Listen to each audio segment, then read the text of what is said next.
नमस्कार सभी को, आप सभी का हार्दिक स्वागत है मेरे चैनल संकल्प सफलता पर। मैं वंदना पांडे आज सभी के लिए नाटक से संबंधित 80 क्वेश्चंस लेकर के आई हूँ। तो इन 80 क्वेश्चंस को आप फटाफट रिवाइज कर लीजिए बिना कोई देर किए और एक बार सुन लीजिए। सुनने में आपको बहुत जल्दी से याद होता है, मुझे भी पता है और सभी का एक्सपीरियंस ऐसा कहता है कि जितनी ज़्यादा बार आप क्वेश्चन को सुनेंगे उतनी ज़्यादा स्पीड से वो याद होता है। तो क्योंकि हमारे पास टाइम बहुत कम है और हम जो है सारी क्वेश्चन को व्याख्यायित नहीं कर सकते, तो इसलिए आप क्वेश्चन को बस सुन के पूरी तरह से याद करने की कोशिश करें। तो फटाफट शुरू करते हैं बिल्कुल बिना देर किए। और पहला क्वेश्चन हमारा आज का है, आधुनिक हिंदी नाटक का जनक तथा हिंदी नवजागरण का अग्रदूत किसे कहा जाता है? तो भारतेंदु हरिश्चंद्र को कहा जाता है। अगला क्वेश्चन, हिंदी में साहित्यिक रंगमंच के निर्माण का श्री गणेश, आगा हसन, अमानत लखनवी के किस गीत रूपक से माना जाता है? इंदर सभा, मेरी बात नहीं मानता तू पीछे पछताएगा, कभी संकट पड़े तो मुझे याद कर लेना। ये संवाद किस नाटक का है? ये संवाद है अंधेर नगरी का। अगला क्वेश्चन है, भारतेंदु द्वारा रचित अंधेर नगरी नाटक में किस पर कटाक्ष किया गया है? तो ये है ए और बी दोनों, यानी कि सामाजिक परिवेश पर और राजनीतिक परिवेश पर। अगला क्वेश्चन है, निम्नलिखित में से भारतेंदु का अनुदित नाटक कौन सा है? तो अनुदित नाटक है इनका कर्पूर मंजरी। अगला क्वेश्चन, भारतेंदु जी ने अपने मौलिक नाटकों के माध्यम से किस पर व्यंग्य किया है? तो किस पर व्यंग्य किया है ये आपको बताना है। तो सामाजिक कुरीतियों पर किया है, धर्म के नाम पर होने वाले कुकृति पर जो है व्यंग्य किया है। और अगला क्वेश्चन है, विशद से विश्वमौसुधम में नाटक की विषय वस्तु है, क्या है विषय वस्तु? तो इसमें है विषय वस्तु देसी नरेशों की दुर्दशा के बारे में लिखा गया है। अगला है, भारतवासियों के दुर्भाग्य की कहानी को किस नाटक में चित्रित किया गया है? तो भारत दुर्दशा में चित्रित किया गया है। अगला है, भारतेंदु हरिश्चंद्र ने एक रात में किस नाटक की रचना की? तो ये नाटक है अंधेर नगरी। अगला है, अंधेर नगरी के माध्यम से किसकी कमियों का पर्दाफाश किया गया है? तो ये भारतीय व्यवस्था का पर्दाफाश किया गया है। अगला क्वेश्चन, निम्नलिखित में से कौन सा नाटक जयशंकर प्रसाद द्वारा रचित नहीं है? तो आधे अधूरे नहीं है। चंद्रगुप्त, स्कंदगुप्त, ध्रुव स्वामिनी जयशंकर प्रसाद के द्वारा रचित नाटक हैं। आधे अधूरे मोहन राकेश का नाटक है। अगला क्वेश्चन, जयशंकर प्रसाद द्वारा रचित नाटक स्कंदगुप्त के कथानक में किसकी तीव्रता प्रकट होती है? राष्ट्रप्रेम की संवेदना। लाला श्रीनिवास दास के निम्नलिखित नाटकों में से कौन सा नाटक उच्च कोटि का नहीं है? प्रहलाद चरित। हिंदी का पहला दुखान नाटक किसे माना गया है? रणधीर प्रेम मोहिनी को। निम्नलिखित नाटकों में से किस नाटक का कथानक ऐतिहासिक है? महारानी पद्मावती। राधा कृष्ण दास के किस नाटक में विभिन्न धर्मों के प्रतिनिधियों का वार्तालाप तथा अन्य में सभी धर्मों की एकता का प्रतिपादन दिखाया गया है? तो ये दिखाया गया धर्मालाप में। निम्नलिखित में से किस नाटककार ने सामाजिक विषयों पर आधारित सफल नाटकों की रचना की? गोपाल राम गहमरी ने। अगला प्रश्न, भारत दुर्देव, मदिरा लोभ, अहंकार व सत्यानाशी फौज किस नाटक के प्रतीकात्मक पात्र हैं? तो ये भारत दुर्दशा के पात्र हैं। प्रतीकात्मक रूप से इन पात्रों का वर्णन किया गया है। अगला है, निम्न में से किस नाटक में अंकों के विभाजन का आधार इतिहास की 3 घटनाएं, अलछेंद्र का आक्रमण, नंदकुल की पराजय तथा सिल्यूकस का पराभव है? ये है चंद्रगुप्त में। अगला प्रश्न है, किस राजा ने पुष्यमित्रों को परास्त कर अपने नेतृत्व की योग्यता और शौर्य को सिद्ध कर विक्रमादित्य की उपाधि ग्रहण की? स्कंदगुप्त ने। अगला प्रश्न है, जयशंकर प्रसाद द्वारा रचित अंतिम नाटक है ध्रुव स्वामिनी। अगला प्रश्न, निम्नलिखित में से ऐतिहासिक नाटक कौन से हैं? तो अमर सिंह राठौर, सती चंद्रावली, श्रीदामा, ये सभी जो है ऐतिहासिक नाटक हैं। अगला प्रश्न, निम्नलिखित में से कौन सा नाटक जागरण एवं समाज सुधार की प्रेरणा से रचित है? तो गो संकट राष्ट्र जागरण एवं समाज सुधार की प्रेरणा से रचित है। अगला प्रश्न है, जयशंकर प्रसाद के किस नाटक में उपनिषद काल का ऐतिहासिक चित्रण हुआ है? जन्मेजय का नागयज्ञ में। विशाख में किस काल का वर्णन चित्रण किया गया है? बौद्धों का पतन काल में। किस नाटककार के नाटक को हिंदी का प्रथम गीत नाट्य माना गया है? जयशंकर प्रसाद को। हर्षचरित तथा चीनी यात्री हुएनसांग का ऐतिहासिक विवरण किस नाटक में किया गया है? राजश्री में। प्रसाद जी ने अपने किस नाटक में 2 विरोधी जातियों आर्यों और नागों का संघर्ष चित्रित किया गया है? जन्मेजय का नागयज्ञ में। निम्नलिखित में से किस नाटक में विदेशियों से भारत के संघर्ष और उस संघर्ष में अंततः भारत की विजय को दिखाया गया है? चंद्रगुप्त में। निम्नलिखित में से किस नाटककार ने मध्यकालीन इतिहास से विषय वस्तु का चयन करते हुए भव्य ऐतिहासिक नाटकों की रचना की है? तो हरिकृष्ण प्रेमी ने। निम्नलिखित में से कौन सा नाटक गद्य नाटक है?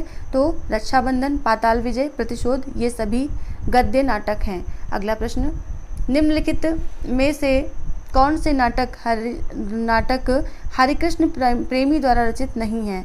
तो 2 और 4 नहीं है, यानी कि प्रतिशोध और स्वप्नभंग ये किसी और के क्या है? प्रतिशोध और स्वप्नभंग हरिकृष्ण प्रेमी के हैं, और बीरबल और स्वर्ग की झलक इनके नहीं हैं। अगला प्रश्न है, निम्नलिखित में से कौन सा नाटककार समस्या प्रधान नाटकों के लिए प्रसिद्ध है? तो लक्ष्मी नारायण मिश्र। अगला प्रश्न है, राजमुकुट नाटक में गोविंद वल्लभ पंत ने किसके बलिदान का चित्रण किया है? पन्नाधाय के अभूतपूर्व बलिदान का। गोविंद वल्लभ पंत ने राजमुकुट नाटक में पन्नाधाय के अभूतपूर्व बलिदान का चित्रण किया है। वृंदावन लाल वर्मा के किस नाटक को ब्रिटिश सरकार ने जब्त कर लिया था? सेनापति ऊदल। प्रेमचंद कृत संग्राम नाटक किस प्रकार का नाटक है? तो ये नाटक है सामाजिक नाटक। पूर्व की ओर नाटक किस प्रकार का है? तो पौराणिक। उपेंद्र नाथ अस्क के किस नाटक में अहमवादिता तथा प्राचीन संस्कारों के दुष्प्रभाव का वर्णन किया गया है? तो ये है अंजो दीदी। निम्न में से किस नाटक में भ्रष्ट एवं परित्यक्त नारी की समस्या का चित्रण अत्यंत सहानुभूतिपूर्वक किया गया है? यह है सिंदूर की बिंदी। अगला प्रश्न है, समस्या प्रधान नाटकों का प्रचलन किसके प्रभाव से हुआ है? तो ये सभी हैं, इब्सन, बर्नार्ड शा, पाश्चात्य नाटककार, ये सभी हैं। अगला प्रश्न है, राखी की लाज, बांस की फांस, खिलौने की खोज नाटक किस वर्ग के नाटक हैं? ये हैं सामाजिक वर्ग के नाटक। अगला प्रश्न है, कौन सा नाटक पृथ्वीनाथ शर्मा द्वारा रचित नाटक है? तो दुविधा नाटक पृथ्वीनाथ शर्मा के द्वारा रचित है। अगला प्रश्न है, निम्नलिखित नाटकों में से कौन से नाटक पृथ्वीनाथ शर्मा द्वारा रचित सामाजिक नाटक नहीं हैं? तो 1 और 4 सामाजिक नाटक नहीं है। कुलीनता और गरीबी अमीरी, ये 2 नाटक जो है पृथ्वीनाथ शर्मा द्वारा रचित सामाजिक नाटक नहीं है। दुविधा और साध, ये पृथ्वीनाथ शर्मा द्वारा रचित नाटक हैं। अगला प्रश्न है, विष्णु प्रभाकर ने अपने किस नाटक में भावना और कर्तव्य के अंतर्द्वंद को चित्रित किया है? तो ये नाटक है डॉक्टर नाटक में उन्होंने अपने भावना और कर्तव्य के अंतर्द्वंद को चित्रित किया है। अगला प्रश्न है, युगे युगे क्रांति में किसकी अभिव्यक्ति हुई है? तो पीढ़ीगत संघर्ष की अभिव्यक्ति हुई है। अगला प्रश्न है,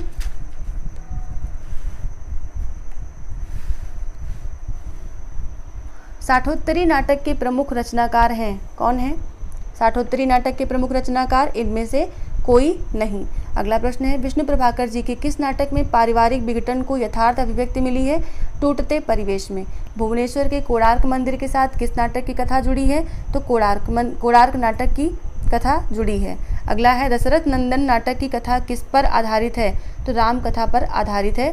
अगला प्रश्न है, महाकवि कालिदास के जीवन पर आधारित मोहन राकेश जी का कौन सा नाटक है? तो ये है आषाढ़ का एक दिन। मोहन राकेश का कौन सा नाटक मध्यवर्गीय जीवन की विडंबना को प्रस्तुत करने वाला एक सशक्त नाटक है? तो ये नाटक है आधे अधूरे।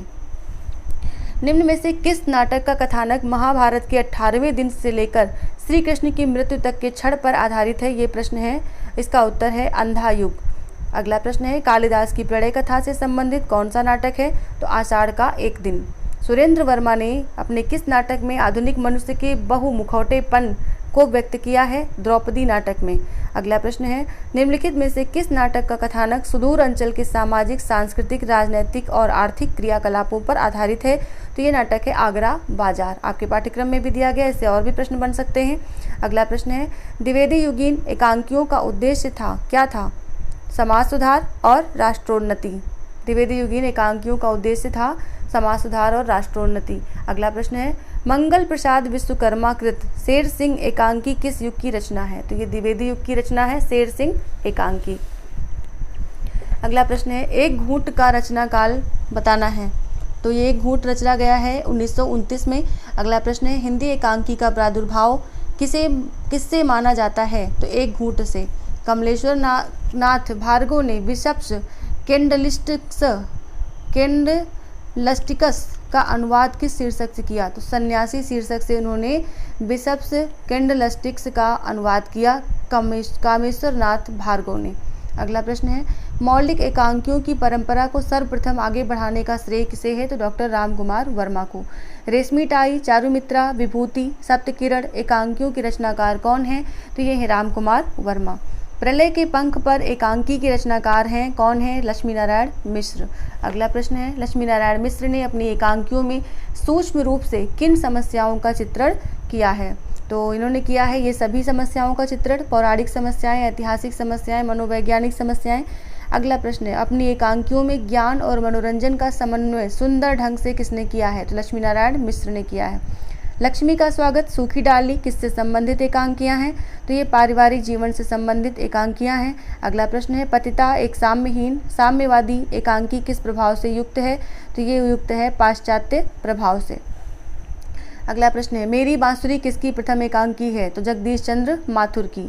अगला प्रश्न है, निम्नलिखित में से किसके रचनाकार जगदीश चंद्र माथुर हैं? तो ये सभी कबूतर खाना, ओ मेरे सपने, शारदीय, ये सब के जो है रचनाकार कौन है? जगदीश चंद्र माथुर। अगला प्रश्न है, जगदीश चंद्र माथुर की रचनाओं में किसका पुट देखने को मिलता है? तो हास्य और व्यंग्य का पुट देखने को मिलता है। अगला प्रश्न है, सत्यानाश भारतेंद्र हरिश्चंद्र के किस नाटक का पात्र है? तो ये है पात्र भारत दुर्दशा से। अगला प्रश्न है,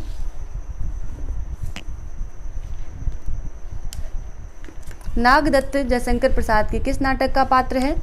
नागदत्त, तो यह है चंद्रगुप्त नाटक का पात्र। गोविंद गुप्त किस नाटक का पात्र है? तो ये स्कंदगुप्त का पात्र है। तिथोनस लक्ष्मी नारायण मिश्र के किस नाटक का पात्र है? तो ये वितस्ता की लहरें का पात्र है। सरोजनी नायडू लक्ष्मी नारायण मिश्र के किस नाटक की पात्र हैं? तो ये मृत्युंजय की पात्र है सरोजनी नायडू।